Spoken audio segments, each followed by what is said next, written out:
Allez, voilà, nous sommes sur le stand Harley-Davidson. Alors évidemment, le stand mythique s'il en est. Tout le monde connaît la concession nantaise qui se trouve eh bien, tout près du village moto sur la 4 voies, là, sur... c'est Atlantis, oui. Voilà, c'est à trouver l'Atlantis. On la voit de la 4 voies d'ailleurs, la concession, elle est très spectaculaire. Alors Jérôme, quand on fait évidemment Harley-Davidson, on pense forcément aux machines mythiques, mais Harley a complètement élargi son champ d'action avec de nouvelles machines qui élargissent forcément la clientèle. Exactement. L'objectif de la marque, c'est de rajeunir un petit peu la clientèle et notamment en effet de s'ouvrir, comme on disait hier, par exemple avec la Panamérica qu'on a ici, un trail, c'était un peu inespéré pour la marque. Et c'est une moto oui, parce que c'était pas du tout dans l'esprit au départ. Hein. Pas du tout, pas du tout. Et donc ils ont créé cette moto il y a 3 ans.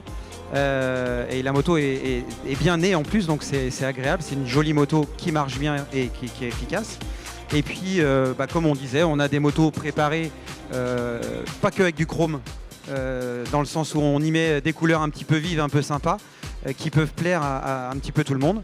Et on a toujours la gamme je dirais classique, quoi, voilà, mythique. Exactement, quoi. Avec du mais chrome. Ce qui est étonnant, c'est de et... voir la machine de piste là également. Oui. C'est assez surprenant de voir cette machine. On ne s'attend pas nécessairement à voir Harley sur les pistes avec cette couleur fluo un peu particulière en plus. Ah, oui. Et avec Laurent, on en parlait ce matin. Effectivement, moi, cette couleur fluo, elle tient le coup. Elle passe pas au soleil. Exactement. En fait, y a un problème avec le fluo, c'est que, et on a eu nous le problème une fois. Elle a passé une journée au soleil. Elle était jaune, mais jaune. C'est incroyable, hein. Poussin, si on peut dire. Ah oui, vraiment. Et donc du coup, on a changé le process et aujourd'hui, c'est un jaune qui tient. Et elle a une petite connotation sportive puisqu'il y a une autre voiture en face qui est jaune. Mais pour la petite histoire, ceux qui passent sur le stand, la moto de base, c'est une Panamérica. Donc on est parti d'une Panamérica pour créer cette moto-là. Et c'est là où c'est plutôt sympa, c'est que le projet, il part de loin. Et tu parlais de piste tout à l'heure. Oui. Harley, aux États-Unis, a fait des courses de moto avec des baggers, donc avec les grosses motos qui sont là-bas. Et ça a un vrai succès et c'est arrivé en Europe puisqu'ils ont fait leur premier test à Barcelone à la fin du MotoGP. Et c'est des motos impressionnantes. C'est des motos qui, alors, Florent saurait mieux le dire que moi, mais font 200 chevaux, je crois. C'est ça, Flo? Laurent. Les baggers, 200 chevaux? Non, 220 chevaux. Et même les pilotes de MotoGP, quand ils les ont vus rouler, ils étaient surpris de l'efficacité. Ouais. C'est une Harley. Voilà, aux surprises. Attention, attention. Il ment. Ne l'écoutez pas, il ment. En tout cas, allez, celle-là, voilà. Alors ça, c'est une machine de concours d'élégance quand même plutôt.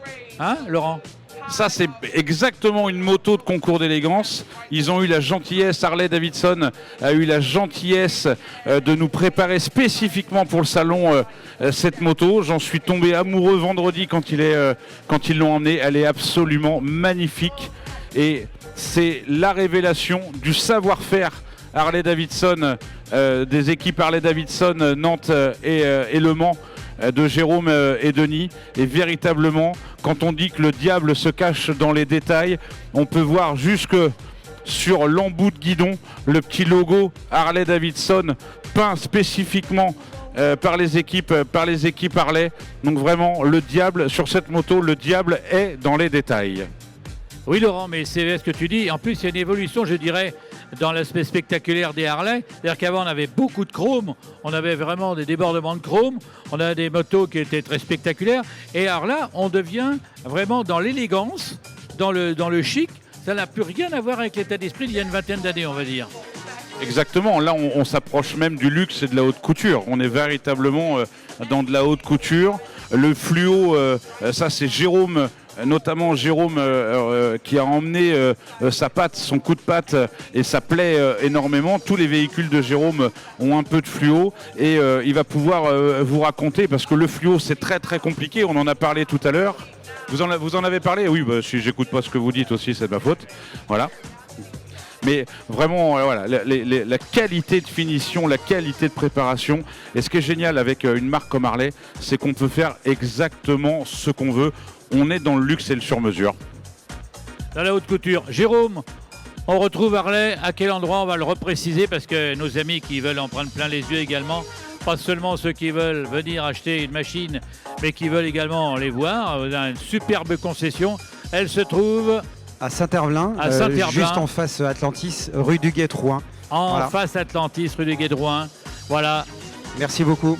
Merci Jérôme. Et puis, allez voir les Harley. Évidemment, c'est mythique, mais c'est en pleine évolution.